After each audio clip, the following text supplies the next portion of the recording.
అస్సలాముఅలైకుం అందరికీ నమస్కారం. మీరు చూస్తున్నది టీడీ న్యూస్ కేఎన్ఆర్.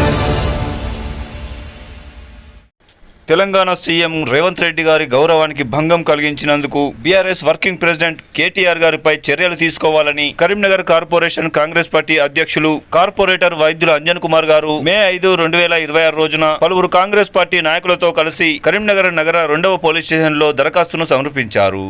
ఈ సందర్భంగా కేటీఆర్ గారి వ్యాఖ్యలను తీవ్రంగా వారు ఖండించారు. కార్యక్రమాన్ని ఉద్దేశించి వారు మాట్లాడుతున్నారు. వారి మాటలోనే విందాం. ఏదైతే నిన్న కేటీ రామారావు గారు గౌరవ ముఖ్యమంత్రి ప్రజానాయకుడు రేవంత్ రెడ్డి గారిపై అనుచితమైన వ్యాఖ్యలు చేసినటువంటి సందర్భంలో చెంచల్గూడ జైల్లో ఉన్నటువంటి బందిపోట్లతో సంబంధం ఉన్నదనే అబద్ధపు ఆరోపణ చేసిన సందర్భంగా ఈరోజు కేటీఆర్ మీద మా ఒక గౌరవ ముఖ్యమంత్రికి గౌరవాన్ని భంగం కలిగించిండు కాబట్టి వారి మీద చట్టపరంగా చర్య తీసుకోవాలని కరీంనగర్ పట్టణ 2 టౌన్ పోలీస్ స్టేషన్లో ఫిర్యాదు చేయడం జరిగింది.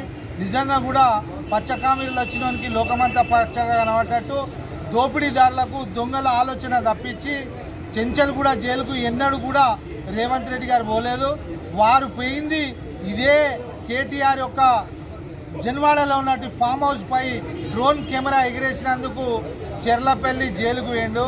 ఆ చెర్లపల్లి జైల్లో కూడా దారుణంగా ఎవరికి అందుబాటులో లేని సెల్లో వేసిర్రు రేవంత్ రెడ్డి గారిని. ఆనాడు కాంగ్రెస్ పార్టీ వర్కింగ్ ప్రెసిడెంట్ స్థాయిలో తీసుకుపోయి, కానీ ఈయన చెప్పింది చెంచల్గూడ జైలు బందిపోట్లని.